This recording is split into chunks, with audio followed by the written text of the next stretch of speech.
बिस्मिल्लाहिर्रहमानिर्रहीम। अस्सलाम वालेकुम। अपने YouTube चैनल पर आपको खुशामदीद कहते हैं। दुआ है कि आप जहां भी रहें खुश व खुरम रहें, हंसते और मुस्कुराते रहें। चंद दिन पहले मैंने एक वीडियो बनाई थी जब जनरल फैज हमीद साहब की एक वीडियो सामने आई थी और सोशल मीडिया पर ये बातें हो रही थी कि भाई इमरान खान साहब तो नाअहल हो रहे हैं, PTI के पास तो कोई ऐसा बंदा नहीं है जो इमरान खान साहब की जगह PTI को लीड करे। फिर नाम आया फैज हमीद साहब का। जब इस तरह की खबरें सामने आई तो हमने उसी वक्त आपको बता दिया था कि इमरान खान साहब पर जिस बंदे ने भी एहसान किया है, चाहे वो नवाज शरीफ है जिसने इमरान खान साहब को शौकत खानम कैंसर हॉस्पिटल के लिए जमीन दी, चाहे वो जहांगीर तरीन हो जिसने इमरान खान साहब के लिए अपनी तिजोरियों के मुंह खोल दिए, मुस्लिम लीग नून और पीपल्स पार्टी से जमीर फरोश लोगों को खरीदा गया जिनको लोटे कहा जाता है, तहरीक इंसाफ में शामिल किया गया, लेकिन इस बंदे ने उसको भी नहीं बख्शा। 2 रोज पहले एक इंटरव्यू आया इमरान खान साहब के उस वक्त के जो करीबी साथी थे ओन चौधरी साहब, उन्होंने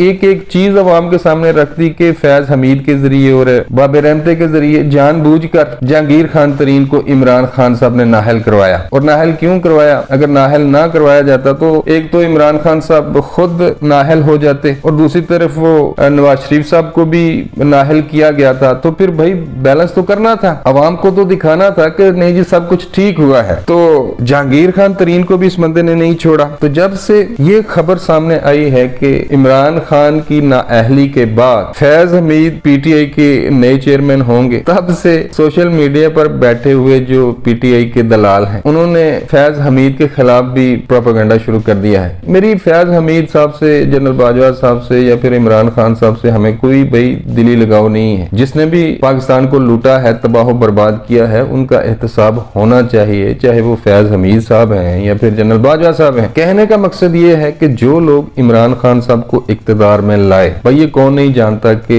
2018 के इलेक्शन में धांधली करवाई गई, RTS सिस्टम बिठाया गया और धांधली के जरिए इमरान खान साहब को इक्तदार के अमानों में पहुंचाया गया। और ये काम किसने किया? RTS सिस्टम किसने बिठाया? आप सब कुछ जानते हैं, मुझे बताने की जरूरत नहीं है। तो सोशल मीडिया पर जिन लोगों को हड्डियां डाली जाती थी, जिन लोगों को 4 साल तक हड्डी डाली जाती थी, उनको गोश्त डाला जाता था और जो लोग डालते थे ये कतूरे उनके पांव चाटते थे, उनके सामने दुम हिलाते थे और इमरान खान साहब के गीत गाते थे। आज सूरत हाल यह है कि इमरान खान साहब को इक्तदार के अमानों से धक्के देकर बाहर निकाल दिया गया है और जो लोग इमरान खान साहब को सामने लाए थे वो खुद भाई उनको अपनी फिक्र है। उनके खिलाफ करप्शन के इतने ज्यादा केस हैं कि अगर उनका एहतसाब किया जाता है तो भाई वो तो जेलों से बाहर नहीं आ सकते, चाहे वो कोई भी है, मैं नाम नहीं लूंगा। तो अब जो खबरें सामने आ रही हैं फैज हमीद और बाजवा साहब के हवाले से कि कुछ लोग सोशल मीडिया पर यह दावा कर रहे हैं कि इमरान खान साहब के हवाले से जो गंदी ऑडियो सामने आई हैं उनके पीछे जनरल फैज हमीद का हाथ है। इस हवाले से वो क्या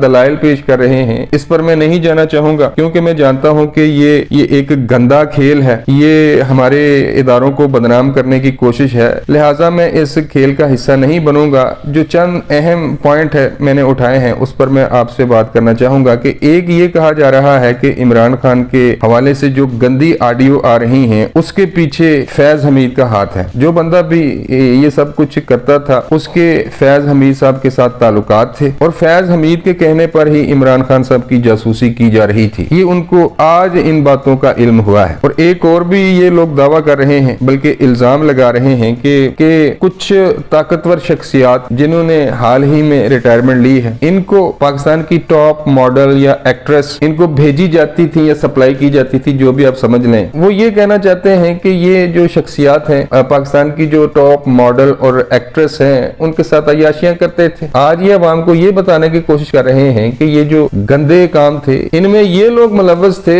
इमरान खान साहब तो भाई दूध के धुले हुए हैं, वो तो आलम इस्लाम के लीडर हैं। अगर हम गंद पे पत्थर फेंकेंगे तो हम पर ही छींटे पड़ेंगे, लिहाजा हम मजीद बात नहीं करते। कहने का मकसद ये है कि 4 साल तक इमरान खान साहब और इमरान खान साहब को जो लाए थे वो अय्याशी करते रहे, मुल्क लूटते रहे। तो ये सब लोग एक तो मुल्क को लूट रहे थे और दूसरा रंग रलियां मना रहे थे। और आज जब हकायक सामने आए हैं तो इन्होंने एक दूसरे पर इल्जाम लगाना शुरू कर दिए हैं। और जो लोग इतने बड़े दावे और इल्जामात लगा रहे हैं एक दूसरे पर, ये लोग तब कहां थे? इनके पास तो हर वक्त अंदर की खबर होती है, तो तब अंदर की खबरें कहां थी? वीडियो के एंड में मैं ये कहना चाहता हूं कि ये सब कुछ इस वजह से किया जा रहा है कि अब ये भी जानते हैं कि इनका एहतसाब होगा, इसलिए इनकी जो करप्शन है, इनकी जो चोरियां हैं, इनकी जो रंग रंग रलियां हैं और इनके जो स्याह करतूत हैं उनका मलबा एक दूसरे पर डालने की कोशिश की जा रही है। अब तक के लिए बस इतना ही, मिलता हूं किसी नई वीडियो में। अल्लाह निगहबान।